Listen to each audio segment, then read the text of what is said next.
Welcome, you guys, to our very first podcast kickoff. And we've talked at length about who we wanted to have on our podcast and we've made a list of all the people that we want to have, all the amazing helpers in the community. And we really, really decided that you guys were our favorite people. And I'm sorry for all you other people out there that we're about to interview you. But we just love you guys so much. And part of the reason why we all came together is because of you, Diana. And so we really wanted to kind of kick it off, this podcast with you guys. And so we have titled the podcast, Look for the Helpers. And it's a collaboration between FGCU Social Work Department and Park Royal with Megan Brady.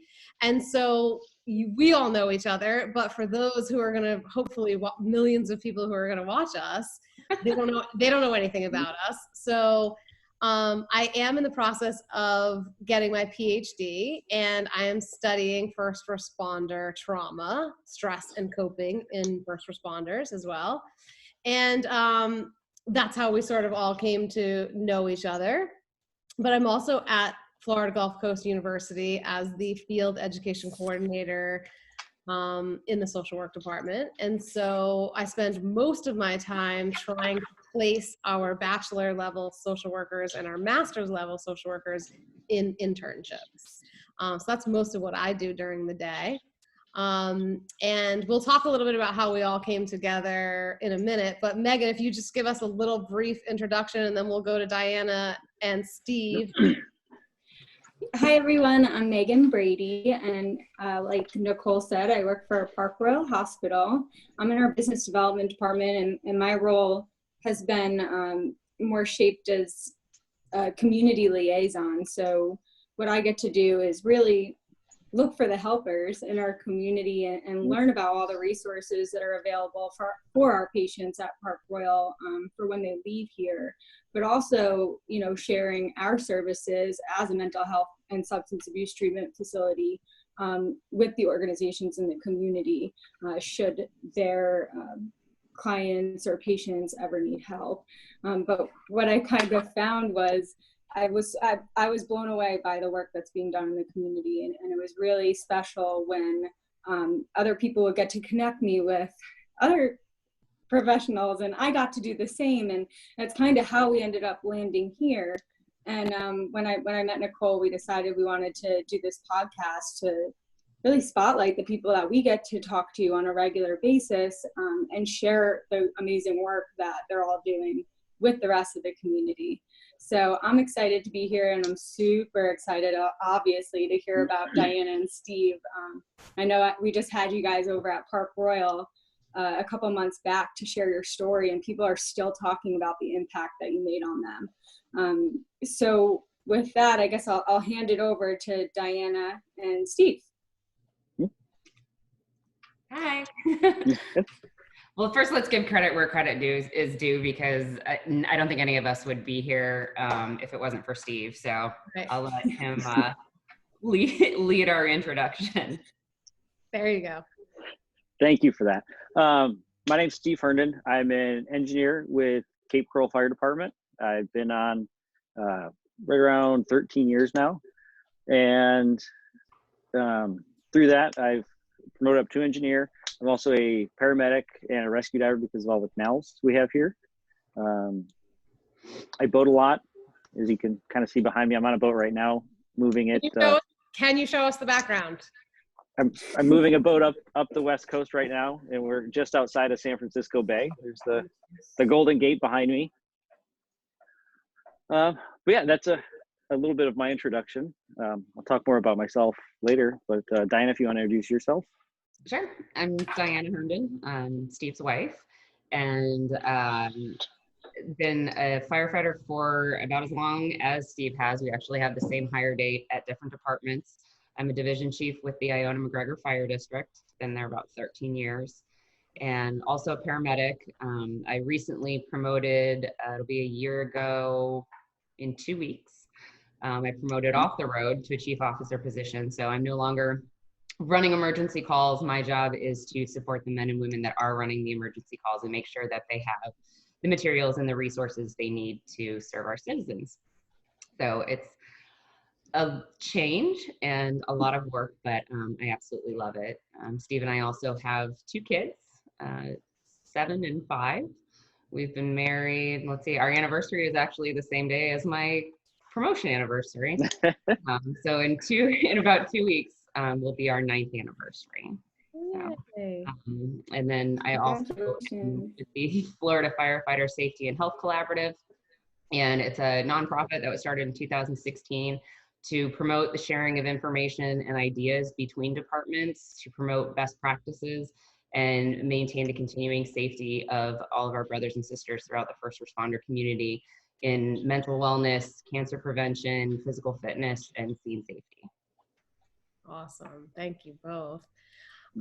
The other thing I wanted to mention is that particularly in this time of coronavirus just ravaging the globe, I think the reason why we especially wanted to jump on this podcast right now, particularly with this name of Look for the Helpers, is obviously because of Mr. Rogers' quote that most people know, but I feel obligated to say the quote, which is Mr. Rogers' quote was, "When I was a boy and I would see scary things in the news, my mother would say to me, 'Look for the helpers. You will always find people who are helping.'"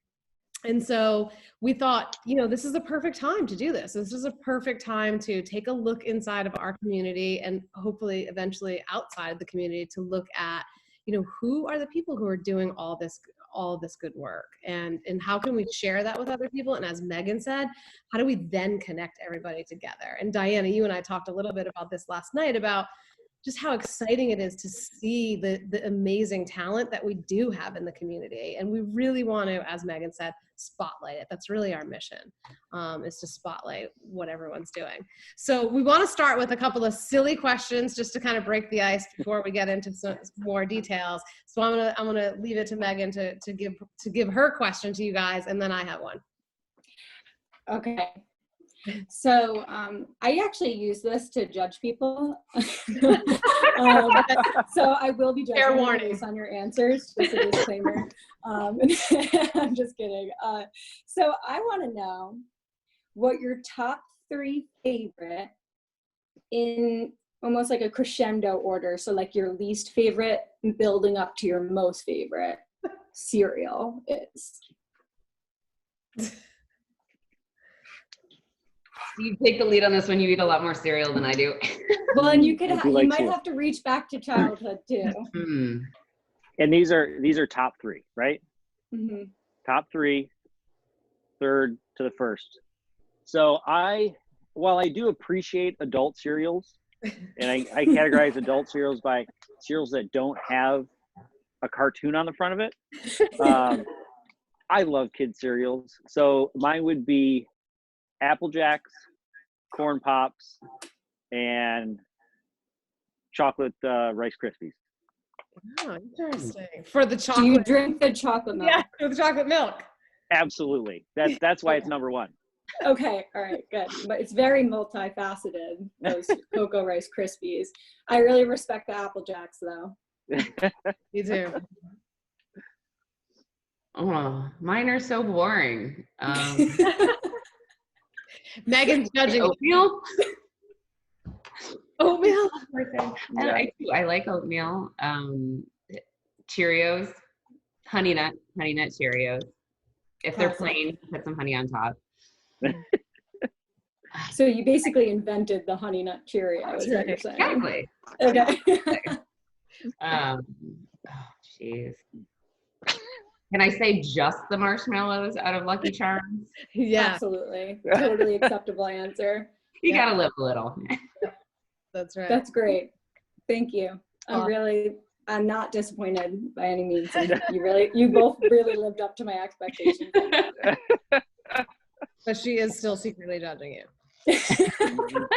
All right, so I have one. Here's my question. My question is, if you could be in an inanimate object, what would you be and why? So a non-living object, what would you be and why? I'm also. Is this a family podcast or? No.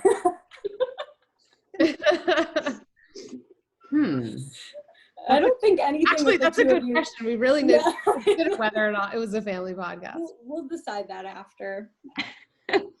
Huh. A piano. Okay, why? Because it's classic and it's beautiful and it makes amazing music, and it's always brought so much joy to my life, even when it's not being played. So I don't know. I love Some that. kind of I musical love instrument. that I answer. identify with piano. What did you say? I said definitely some kind of musical instrument. Well, I have one, so. Oh, that's I feel- beautiful. That is beautiful. Nice. I love that. Well, I'm The fresh thing that off this brings art beauty and therapy. joy into people's lives. That's Yes. right. And I'm fresh off this art therapy CE that Nicole and I were just talking about that we just came from. And I like immediately want to analyze the piano now. I know. That's really beautiful. Some dark, some light, some high, some low. Like, That's right. That's right. Nice. Steve, what do you got? You know what popped into my mind? Because I've never thought of that, like what kind of an object I'd want to be. An anchor. I'd want to be a boat anchor. As I'm sitting here at anchor. And the reason was like nobody really thinks of the anchor. Like when you look at a boat or a ship, like no one's ever like, sorry, Coast Guard. getting a call. I don't know. I upset something. Our helpers in the wild right now. Yes. Like, how are you getting tones? Here, hold on. Sorry.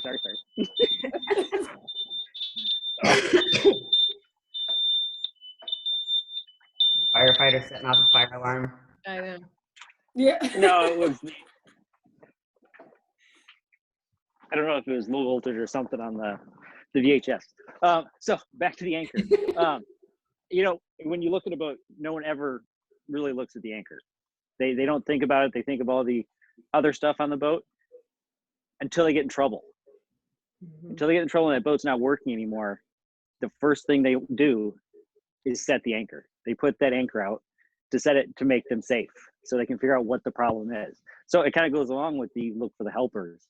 Your anchor is really your helper on the boat. Yeah. I love it.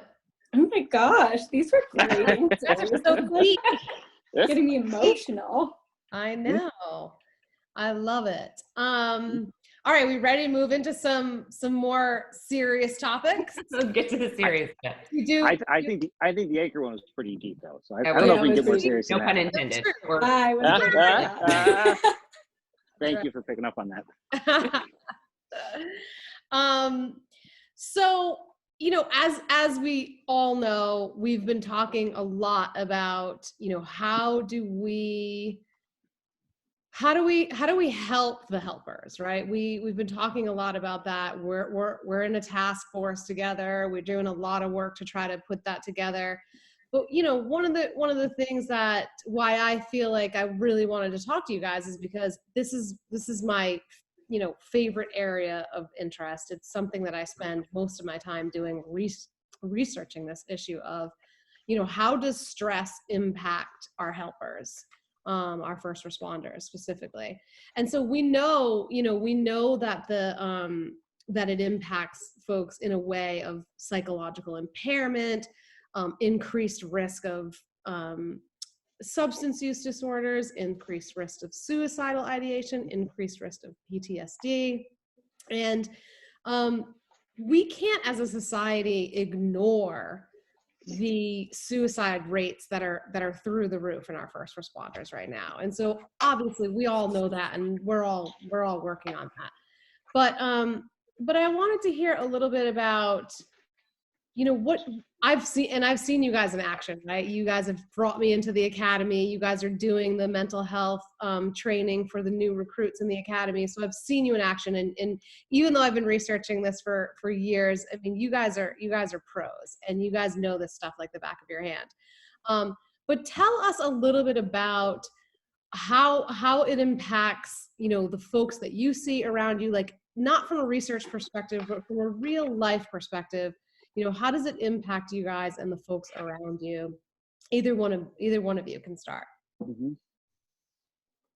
Diana, do you want to take this one, since that's kind of what you work with the Health and Safety Collaborative? Sure.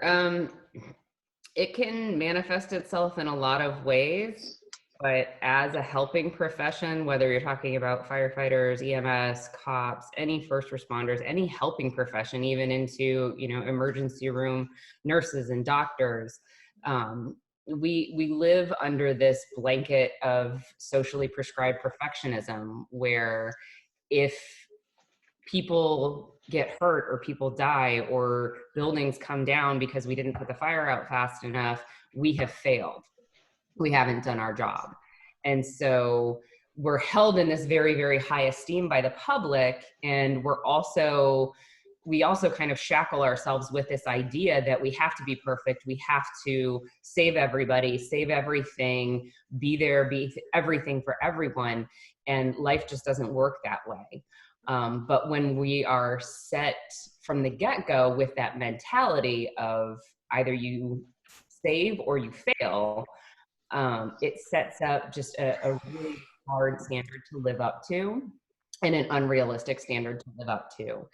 And we're human, just like everybody else. We come into this profession with our own life baggage, with our own stressors. We're spouses, we're children, we're parents, we're caregivers. We have financial issues. We have, school that we're working on. We have all of the regular life stresses that everybody else has. And we're kind of fed this line of crap that, you can leave home at home and work is work, and the two don't intermingle. And that may work when you're sitting in a cubicle for 8 hours a day and interacting with very few people, but the nature of our profession puts us in a second family, and we're with people for 24, sometimes 48 hours a day, a third of our lives. And we become like family, and it can be a blessing and it can be a curse at the same time. And as you guys well know, as people get into this cycle of depression, they get into more of an isolation phase. They may express some irritability and anger. And in a male-driven profession, we know anger is an acceptable outlet. Anger is an acceptable emotion. Sadness or hurt or concern is seen as weakness. And so you learn how to stuff that down, because you look at the others that you're around, and if they've never been given the permission to feel what they're feeling after a bad call, or if they're questioning what happened on something, they're not allowed to bring that to the surface. You just learn how to stuff it down. And traditionally what we've seen is either it's completely hidden and it culminates in the unfortunate completion of suicide, or it starts to lead into other manifestations like substance abuse, absenteeism. You start to see disciplinary issues at work. And so what we're really trying to do is educate and bring awareness, so that way people can recognize these symptoms in themselves as well as in others, and start to address these things before they get to kind of that point of no return. We don't want brothers and sisters losing jobs. We certainly don't want brothers and sisters losing their lives. And this is something that we can all play a very positive role in, no matter what our position is in the department or in the community. It's really all just about being there for each other. But Steve will talk a little bit about it. We were both very ignorant. And that's why I said at the beginning, give credit where credit's due, because we wouldn't be here if it wasn't for Steve. And he'll talk about the things that we went through. But had that not happened, we very likely would still be in our little bubble of ignorance about all of the things that this job carries with it. Right. And that's something that I think would be a perfect segue into, obviously you didn't always feel this way. Your open-mindedness to the change that needed to happen within organizations, or even the culture itself, was prompted by an experience. Mm-hmm. And I think that's something I would love to share, or love to hear you guys share a little bit on, on what that was like for you both and Steve in particular. That set the ball rolling for you guys to be change agents in firefighter culture. Yeah, thanks for that. That's a pretty good segue into it. So yeah, like, you know, like Dinah said, we were very ignorant just a few years ago on how this job affects us and what help is out there. And yeah, we're here and we're at the academies and the departments because I got myself to a point where I was going to complete suicide. I had felt like I had done everything I could and I wasn't able to help anymore, and I didn't want to be around. And it didn't start out just like that. It started out between Diane and I just arguing over little things. Like, you know, she talked about all the stressors before, and you know, we have stressors, but we don't have huge things. You know, our life was pretty good. Our health, kids' health, great jobs, friends, family. But we would just argue over the littlest things. And so we did some couples therapy, try to work through it. And I kind of had the thought of, at first, well, just fix Diana because there's nothing wrong with me. I was very guarded when it came to like behavioral health therapy, that kind of stuff. So it kept going on. Sorry, I'm getting a little bit of wake just came by. So it went on, and I continued to decline. I wasn't talking to anybody about it. I didn't bring it up in therapy, didn't bring it up to my wife. And again, we would argue, not having any issues at work, anything like that. Like, I was actually enjoying work because I wasn't home arguing with Diana. Then the thoughts of not wanting to be around started showing up. The thoughts of, you know what, if I wasn't here, it wasn't even that everything would be better. It was that nothing would change. Like, I could disappear and nothing would change. And those thoughts would kind of just pop into my head a lot of times when I was driving. So I'd leave the firehouse, and as soon as I got alone in my truck, the thoughts would pop in. It started out just a little bit of it is, you know, hey, drive your truck off this bridge. There's a lot of bridges between my station and our house at the time. There's also a lot of construction, so there's all kinds of big machinery and concrete things. But those thoughts would come in, and I would just kind of push them out of the way. Like, no, just don't. And then not even look into them, not do anything to kind of, why am I having these thoughts? It's just like, no, that's a dumb thought. Don't worry about it. I pushed it over the side. Then as we started arguing more, those thoughts started coming up more, and I started coming up with the idea that, you know what, suicide is the way out of this. Like, and never once had the thought to talk to anyone about it.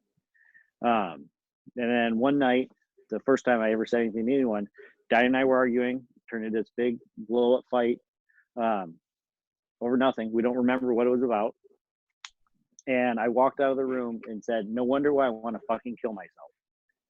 And went and sat in the family room. Diana came out a little bit later and asked me if I was serious or was I just trying to get a rise out of her. By then, I was pretty shut down. So I just said, no, don't worry about it. Just go to bed. She woke up the next morning. She was still on shift then, woke up to go to work. Came in, it's like, hey, if you are having those thoughts, you need to go talk to somebody. Kind of that, hey, I don't know what's going on, but you know, go get yourself fixed. Didn't really at first, didn't think anything of it. Continued to argue more. The thoughts became more and more frequent. Finally went and saw our therapist. Talked a little bit about it. Started kind of going down some avenues. Not really talking even about any kind of work stuff. Then came time for Diana to go away to a conference. It was her first conference away. She was going to be gone for like 7 or 8 days. So I took the time off. It's like, you know what, Diana, you've been home with kids, work. You haven't gotten to do any of the conferences like I had my career at that point. So I was like, oh, I've got this. Well, unfortunately, once I told Diana to go and I was home alone, I had a lot more time to have that those thoughts pop in my head, because the thoughts wouldn't pop in when I was busy doing stuff. So when I was dad or husband, when I was firefighter Steve, or Captain Steve or Scuba Steve with the side business we have, those thoughts wouldn't come in because I was too busy doing other things. But in my truck or at night in those kind of downtimes after like the kids would go to bed, or back then when Diana was on shift, or then during this conference, there was just a lot of free time. You know, I kind of talk about it where I was just Steve. I didn't have all these other things filling out my mind. So those thoughts started to become more and more intrusive, started becoming, I get angrier, and finally came up with a plan. I had talked a little bit with Diana because she had known, you know, I'd already opened up to her once, and I let her know why she was gone. You know, hey, I'm starting to have these thoughts. I'm not sure why. And I was texting and calling a lot because I didn't really want to talk to anybody else about it. She thought I was kind of just being, I don't know, a pest, or making a big deal that she was out of town for the first time. And, you know, it really wasn't that. It's just I didn't know what was going on with me. It wasn't seeking the help I needed. So went and talked to our therapist again. She decided, you know what, it's time. Let's get you some medication to kind of bring you up out of this cloud you're in, and then we can keep talking about and find out what's causing these thoughts. So went, didn't have a whole lot of contacts for prescribing medications or anything like that, or who to see. So got some referrals from our therapist. Ended up being, I think it was 27 days before they could get me in for an appointment to prescribe me any kind of medication. So I ended up going to my primary care doctor, called them, left a message, didn't hear back. So I called the next day again, actually talked to the receptionist this time. Hey, I'm having suicidal thoughts, and my therapist wants me to get some medication so we can kind of bring me up. And I'm paraphrasing through all this stuff. So she puts me on hold. I'm thinking she's going to talk to the PA or the doc and see if they have time in the schedule to get me in. So while I'm standing there on hold, walking around my house, I get a knock on the door. I'd already called my buddy to have him come watch the kids. But when I opened the door, it was not my buddy. It was actually a police officer. They had called in a welfare check to make sure I was all right. The cop ended up being a buddy of mine, somebody I knew from the academy. We went to the academies at the same time, because down in Fort Myers, the academies are at the same facilities. We were both as equally surprised to see each other when that door opened up. So he was the first kind of public safety person, first real brother that I had to tell that to. And you know what, it was a really good feeling seeing the concern and the worry in his eyes. Because I really hadn't gotten that from my wife, because she didn't know what was going on. Again, we were arguing so much that we weren't talking a whole lot anyways. No, he didn't take me to any facilities that day, because I let him know I've got a buddy coming, watching the kids. I'm going to get medication, and then going back to my therapist for some counseling. So buddy showed up. I had to let him know because he thought I was just calling to, hey, can you watch the kids? Because I've got the flu and I need to go get meds. So when he showed up and there was a cop at my house, I had to explain to him. So that was the first firefighter in my department I had to explain this to.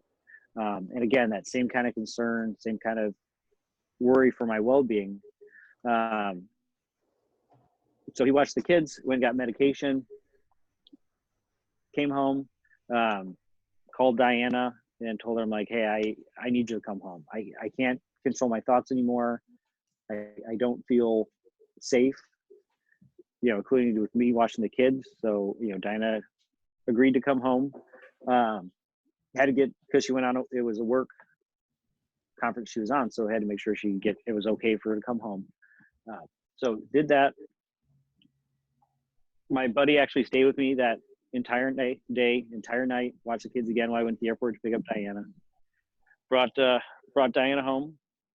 We talked about some more stuff, really kind of let her know what was going on in my mind, not just that single blurb of no wonder why I want to kill myself, but really explained what was going on in my head. Really opened up to her, and she was able to see where I was. I completely broke down in front of her as I was telling her what was going on, because it was scary and it was upsetting. So I was on the medication. We were letting it work. I was off of shift because Diana was supposed to be out of town for that longer period. So stayed home with her. Things were going good. The medication made me a little foggy.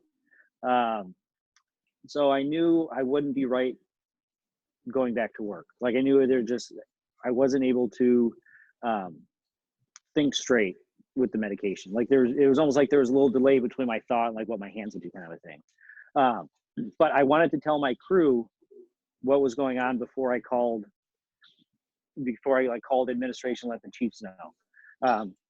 Being, like Dinah said, as close as we are to our crews, because we're with them every third day. And when Dinah was on shift, I was only with her every third day. So I was with these guys as much as I was my own wife. And you really become bonded with each other. So my thought was, I'm going to go to work. I'll let them know. The lieutenant will call the battalion chief. The battalion chief will call the division chief or the fire chief. Let them know what's going on, that I'd like to go home to figure out this medication issue. So went to work that day, let my crew know.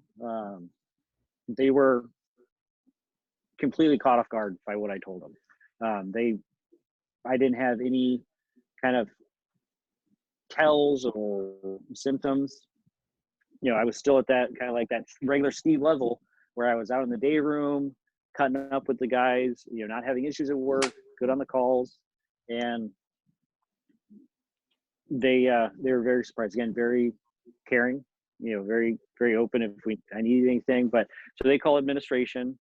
And at first the plan was that I was going to come home. So my battalion chief in our battalion of EMS showed up, two buddies of mine. One was going to drive my truck home. They talked with Diana to make sure it was okay for me to come home, that I was, safe, that we weren't having big enough issues where, it might cause something worse to happen. Everything was good. But then they didn't really know what to do because the department didn't have anything written out. We've got policy and procedure for almost everything we do. And when it came to behavioral health, we had nothing. So they called over to PD, talked to their chief, and they said, we'll send an officer over and they can talk. And I was under the impression it was kind of be that blue line, red line kind of a thing where they're going to come talk, make sure I'm all right, and then I'd go home. I was being evaluated for a vape rack right there in the firehouse. Didn't know it at first, so I told everything that was going on, and the officer at the end said, well, you've told me enough where I don't feel safe for you going home. You can either come voluntarily or you can come against your will. But if you go voluntarily, it'll be a lot easier of a time for you. So I agreed. It took a little bit of convincing, but I agreed. So I left the firehouse that day. Luckily, I had a pair of shorts and a plain white t-shirt for my dress uniform. But for the most part, I left my fire station in a police car that day in uniform. And I ended up at Park Royal. Did a 3-day stay at Park Royal. They were able to get the medication that I was on. They changed me out. It ended up not being the right one that was going to work for me. So they got me off of that, got me on a different medication, and felt a lot better, felt a lot clearer. Little upsetting while I was there, not being in that kind of place before. I'm a pretty boring guy. I've never been arrested or anything like that. And it was being a lockdown facility. It was jail. That was my first time being incarcerated. All the doors were locked. You had to go places as groups. And the biggest thing that was hard for me is I didn't know anyone there. So it was really hard for me to kind of connect. Firefighters, and I'm sure it's the same with police and definitely paramedics and EMTs, and just like our military, you become really close with the other people you work with, and all your friends end up becoming firefighters. because you're at work, you've got the same schedule, so you hang out together, you've got the similar interests. So public safety really kind of hangs out with public safety. Well, I was put in this facility with what I refer to as regular people. So I didn't have a whole lot in common. I didn't know what was going on, and I wasn't expecting to end my shift going there. So, but looking back, it was a very good experience. And one of the things that I said to Diana and my buddy Tony when I was calling was that, we can do better. We can do better for our brothers and sisters than just locking them away. We can get the help they need, because I had already opened up to, not knowing the terms or anything, but opening up my own peer support network around me. I was letting my friends know, letting my coworkers know, letting these people that cared that wanted Steve still around. And then I was taken away from that. And that was very hard for those 3 days. But a positive thing that it did do is that it put me in a safe place, and it gave everyone else time to think of, what can we do for Steve? What can we do to get him back where he needs to be? So Diana started making phone calls. She was talking with my administration, my union. I was vice president of our local at the time, so I was really close with our board. So they all started talking to figure out, where does Steve need to go? What do we do? What can we do to get him better?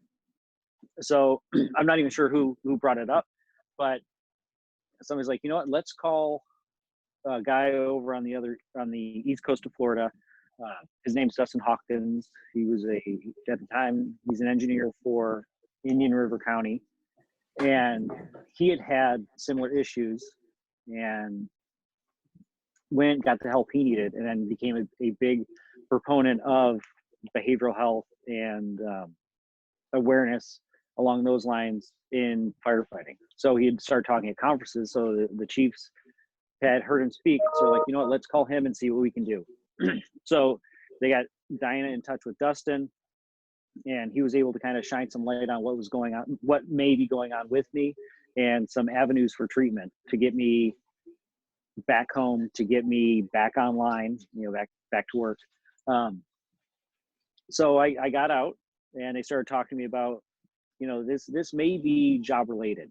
I think it's something to pursue, since you guys don't really have any issues. And then they also started talking about the IAFF Center for Excellence up in Maryland. And I had, being big in the union, I had shared the Facebook post and seen the podcast about it. I was kind of under the impression it was more of a rehab facility. So I was like, why am I going there? I'm not having any addiction issues. I was actually too afraid to drink while I was down at my darkest, because I didn't want to get myself any lower and make that mistake. And so they said, nope, it's now open to behavioral health, or to mental health only. They've got a second side to it. And so after getting some questions answered and figuring things out, I went. And that was hard to do. That was hard to say I was going to leave for up to 30 days to a treatment place, leaving my family, work. But my brothers and sisters were great about it. They made sure, mowing the lawn, people were bringing Diana food. So because with, the worry she had with me being out of town, she was able to just kind of focus on the kids, and, she still had her work to do also. But our departments were both very, very good to us during that whole time. So I was able to go up there and get the help I needed. And it was a lot different of a facility than when I went to Park Royal. For one, the Center for Excellence, it is for just union firefighters, paramedics, EMTs. So I was there with my brothers and sisters. And as soon as I walked in, the first person I met was another fireman from Florida. He came up, shook my hand, gave me a big hug, and said, "Brother, you're in the right place." And every other person I met there, same exact thing. It was a hug and a, "Brother, you're in the right place," which felt great. And then even just the little tips that made you feel home, like when I was checking into my room, because we had communal rooms and then shared like locker rooms. So like, use this shower, don't use that one, because that one takes so long to get hot water. Just those simple little things to kind of make it more homey. But while I was up there, I was able to listen to these other firefighters from around the country, and it made me look at my career. So I started looking back. I looked at the big calls I've had. I've had rescues where I pulled people out of either structure fires or being a rescue diver, pulling them out of the water. We deal in Florida with a lot of cardiac arrest because people retire down here. So we have a pretty large elderly population. So I started looking over at the time, my 10 years in the fire service. And at first, nothing really popped out. And then laying in my bunk one morning, I was able to kind of connect my own dots. And what I realized is that I actually felt like I wasn't helping anyone. And that was a really hard thing to swallow, because when I was looking at it, like you just said, those rescues I had, they had succumbed to their injuries. I may have gotten them out, or we may have gotten them back on the canal bank, but then later they end up either from infection or whatever else their injuries were, end up passing away. Any of those cardiac arrests I had would, they'd end up, we call them signal 7s, death in the field. But I hadn't actually saved anyone. And that's, like Diana talked about, that's big for us. We want to save that structure from fire. We want to save your loved ones. And I was feeling like I wasn't doing my job. And then once I was starting to feel low there, that kind of rolled over into not with our arguments, not feeling like I could do stuff not being effective at home also. So that's why I had that feeling of, I just want to disappear. Myself a plan where I was going to get my boat, I was going to take my scuba gear and go about 30 miles offshore to a deep hole that we had out there. And I was going to have my deepest dive and just not come back to the surface. And Steve was just going to disappear. Luckily, through the help that Dinah was able to find and the help I was able to get through the IFF, through Dustin Hawkins and the Firefighter Save Health Collaborative, I was able to get back to work. I was able to get treatment there, find out what was going on with me, realizing that this job does affect us, that it's not something you can box up, bottle up, push away, stuff. It's there. That box isn't going to hold everything. That wall's going to get overflown. And, getting that help I needed got me back to work, got me back to my family. I was able to, since then, I've had great experiences with my family, the kids, crews. So it's been huge. It's been huge getting me back. So because of that, it's like, I need to talk about this to people. I need to let other brothers and sisters know that the help is out there. You just have to ask for it. So what Diane and I started doing is I started with my department, talking to the crews and really starting the conversation. That way, when somebody else was in trouble, it wasn't like they were coming the first time and bringing this up. It's like, this happened to Steve. Let me contact him, or, that conversation already started. This is who I can go talk to get the help I needed. And that's rolled into us becoming more involved with the collaborative, and Diana moving up in that also. But did that with her department. We're doing it with other departments, the recruit classes, to start that conversation so people can know, hey, if I'm not doing okay, that's okay. I just got to ask for help. And really making that training, because that's what our job is. Our job is so much training, and we didn't get any training on behavioral health. Maybe a little blurb in the rookie book, but that's it. So like we've started helping train brothers and sisters in what might happen to them from the shoulders up in the job. We worry a lot about our heart and muscles and stuff like that, but we weren't really thinking about our heads. So that's kind of how we got here today. Sorry if I was too long-winded. No. That's so good. Thank you so much for sharing that. Thank you. And I'll really never forget when you shared your story the first time at Park Royal, and just for, Nicole and anyone that's listening, the way Diana and Steve actually started that presentation. Steve was in full gear, full firefighter gear, head to toe. And Diana kind of introduced him as Steve the firefighter. And she said, but what we don't see, is the other roles that we play. And Steve slowly started, he took off his helmet and, she said, Steve's my husband. Steve's the father of my children. And as he was taking off his gear and unarmoring himself, they were able to talk about who he is. outside of his profession. And it was extremely impactful the way that you guys were able to deliver your message. And I think from here is like really like this is what happened, and what you both realized as a result of it and what needed to change. And how did that then segue you, Diana, into becoming a part of the clinician awareness program? Is that something that you would like to speak to? I definitely want to hear a little bit more too about the peer specialists. I know Steve said that he heard somebody talk at a conference and share their story, and it had a huge effect on you. And now you get to do that with other brothers and sisters, which I think is so admirable. But yeah, did you want to share a little bit more about the clinician awareness program? Yeah, so one of the identified hurdles with first responders seeking care is multifaceted, but it basically boils down to a lack of knowledge of what resources are out there, but also a lack of cultural awareness on the part of the providers. And so almost every single department has an EAP program.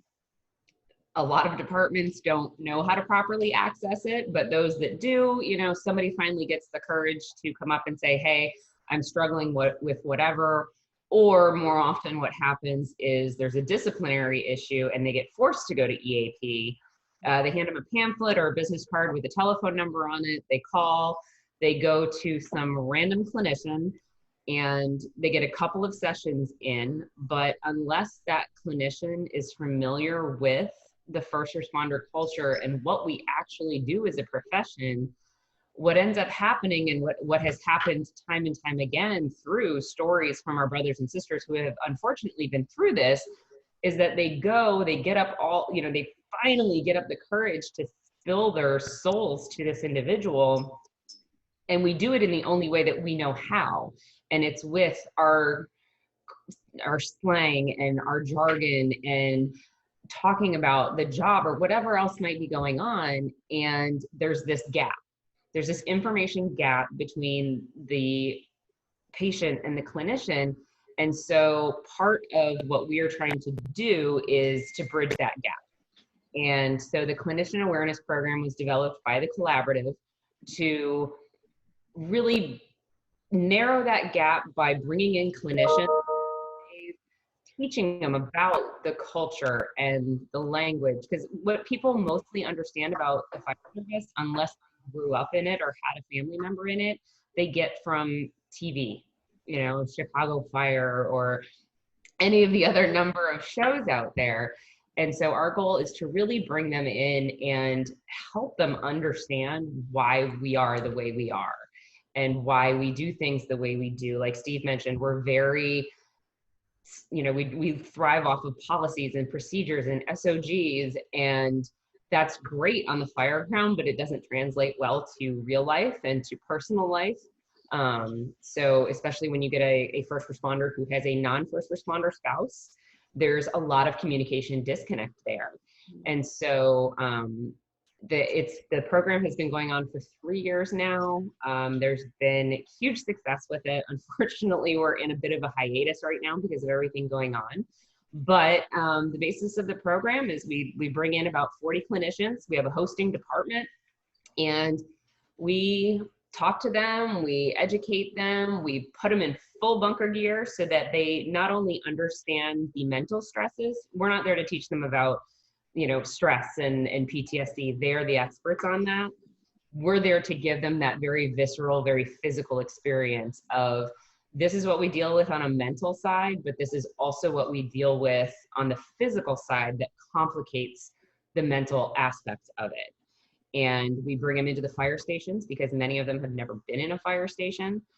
We introduce them to the crews, we have them talk, and they're free to ask any questions they want. This is a learning experience for everybody. And one of the beautiful things that comes out of it is that we're able to not only identify clinicians that want to work with the fire service and want to provide these services to our brothers and sisters, but we also start to promote that FaceTime between local clinicians and their departments. We encourage them to come do ride time at their departments. It's part of becoming fully vetted. So that way, when we're sending our brothers and sisters to get help, we're sending them to somebody that we are saying, hey, we can vouch for this person. Because firefighters are, as I'm sure first responders are all the same way. We're not going to do something or use something unless somebody else has done it first. Word of mouth is very, very powerful in our circles. Excuse me. And so this is our ability to kind of expand that word of mouth and to say, these are the people that we vouch for. We've done what we can to educate them, and now it's their job to reach out to their local communities and be an advocate for first responder mental wellness. While you're talking about that, can you talk a little bit about the peer support team? Yeah, peer support's, everybody think it's kind of a new topic. It's really not. Peer support, Steve did a great job coining the phrase building better buddies. That's really what peer support is all about. Very frequently in the fire service, we turn to unhealthy coping mechanisms to deal with things. Even when we think we're helping somebody, it's usually, hey, let's go have a beer, a couple shots over it, which isn't necessarily always Over at where? Where were you going to say? Over at, no, I'm just kidding. But peer support has developed as a bridge to resources. And so it's not really intended to be an intervention. It's intended to be kind of this fail-safe in this falling back place. So when you have somebody in a department, if you have peer supporters in the department, they have that additional education and training and access to resources that now they can identify somebody that may be struggling, or if somebody comes to them, they can be a better advocate than just, hey, let's go sit at a bar and try not to talk about your feelings. They can talk to them, listen. That's one of the biggest components, and it's confidential. So somebody coming to a peer supporter doesn't have to worry about that, whatever it is they're telling them, whether it's work related, not work related. It's very much, excuse me, like the chaplaincy, where that information is protected. There are certain aspects that they do have to say something. So if the individual is a threat to themselves or others, that does change things. But the goal of peer support is not to fix. It's not to completely heal. It's really just to stand beside somebody in their time of need and walk through whatever that trauma or that process is with them and help guide them on their own path. We're not counselors, we're not clinicians. We're just trying to be better buddies and help our brothers and sisters as much as we can. And well, Steve too, so since you started acting as a peer support, do you feel like it's had an influence on your recovery and the way that you maintain your mental well-being? Oh, absolutely. There's definitely a hardness, because usually because I talk about this, that's how people know I'm a peer supporter. So those talks can be hard, but definitely worth it. Like having a brother or sister come back and say thank you, or saying that you saved my life. That's the biggest thing we can do for another person. And with us being rescuers already, to be able to rescue a brother or sister, it's not the movie stuff where we're pulling them out of a burning building, but at the end of the day, if they would have gotten the help they needed, they'd be dead, just like if they were trapped in a burning building. So you're pulling them out of that fire, out of that hole, and getting them back to a hopefully successful life, career, and outcome.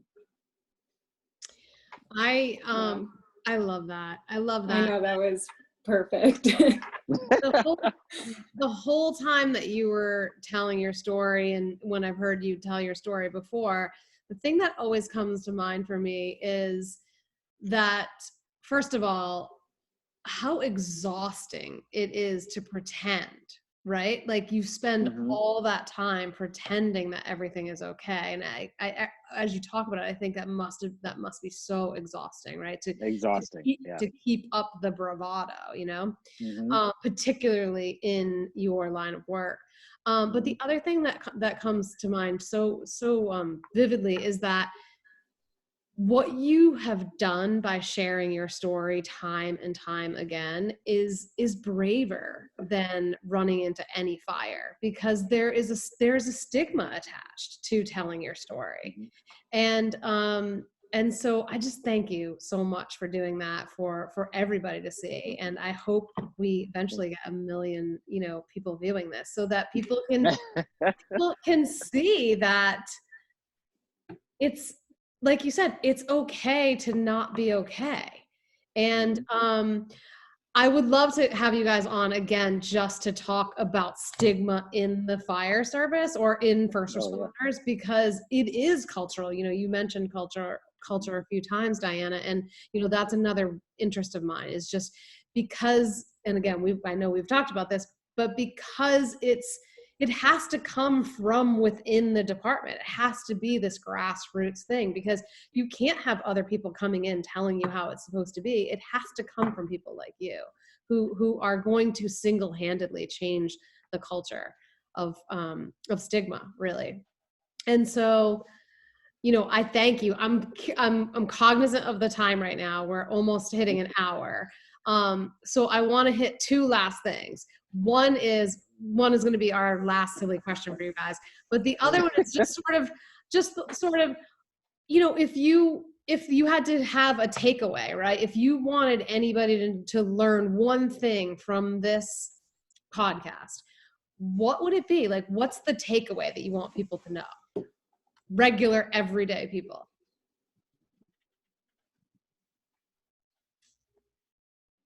You want this? I think we can both have one, but I think Dinah said it earlier, and then even Megan talking about the bunker gear. We're regular people underneath. Yeah, we're just normal people who signed up for an incredible job, and we have all the same issues. You always see pictures of firefighters in their gear, sooty, looking out majestically, or the pictures where they had their bunker coat open and they've got Superman S on them. Yep. We're not supermen. We're not superwomen. We're regular people who have been trained to help people in their time of need. Yeah. That's awesome. What do you think, Diana? We've seen a lot of really amazing outpourings of support, especially lately, for first responders and nurses. We have the benefit as firefighters, people are usually pretty excited to see us. Our brothers and sisters in blue don't necessarily get that all the time. And so the takeaway that I would say, kind of in line with what Steve is saying about, we are normal people with extraordinary jobs. The simple thank yous, the appreciation from the community, as much as it can get a little overwhelming at times, and we'd like to see those efforts, especially now, directed toward people that really are struggling and need it. Just a simple thank you and a showing of support. It really, as hard as we seem on the outside, it really does make a difference. And just to know that our presence and our being there, and the sacrifices that we do make with our careers, the holidays spent at home, the time spent away from family, the added stress and strain, not just physically but mentally, that it's seen and that it's appreciated. Yeah. And I just want to add too to what you both said.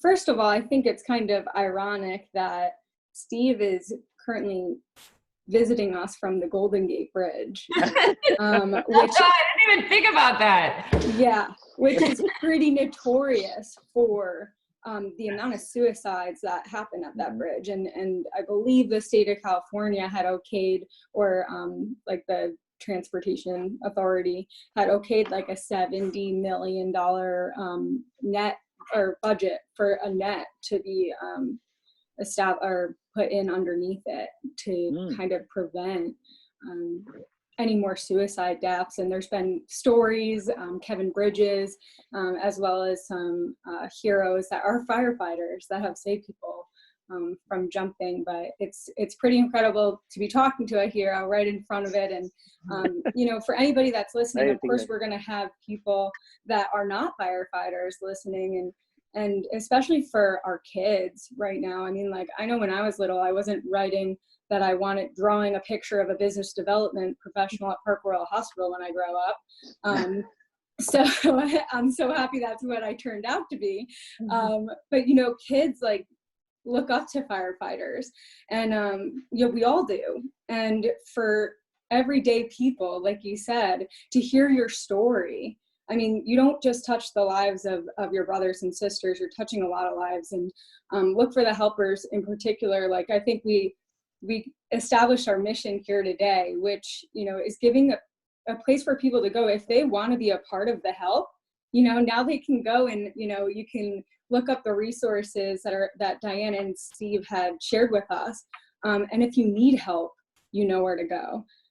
So I think that's the most important, takeaway too from this, is that you guys are doing incredible work helping and being vulnerable to share your stories on how you got help yourselves. So thank you for that.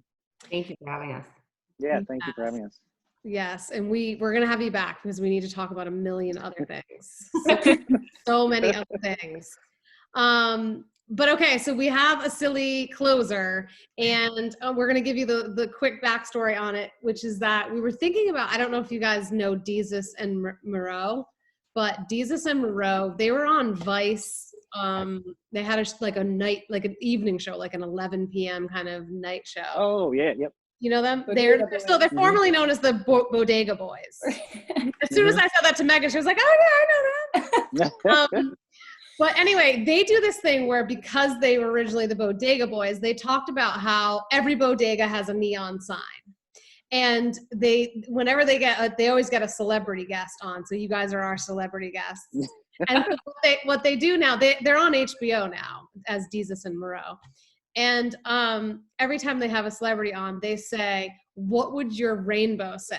Which is big, and then they do it in a big sign above their head, put a big rainbow on there, and they say what their quote is, meaning what would your neon bodega light say, right? So we were trying to come up with something similar. We were like, okay, what's our thing gonna be? What's our thing? Anyways, we were talking yesterday, and Megan came up with it. Go ahead, do it. Tell them. All right. I mean, I was just taking my trash out, and there was a woman that pulled up to the dumpsters, and the back of her car had all of these bumper stickers on it. And I was like, man, I feel like I know this person already just from her bumper stickers. And it totally was the reason why I ended up talking to her. We had a great conversation. I want to know, what would your bumper sticker say? If you're able to have a bumper sticker on your fire truck, I mean, you can do it that way.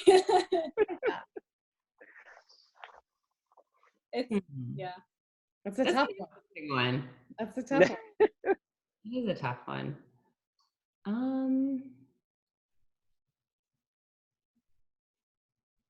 don't know. I think mine would just say sunshine. I love it. I love it. Sometimes it's just a picture too. It's just something that brightens somebody else's day. Yeah. What about you, Steve? I think I'm going to be easy. Mine would it encompasses so much stuff that I enjoy. Did you say an anchor? I said a big salt life sticker. Oh yes.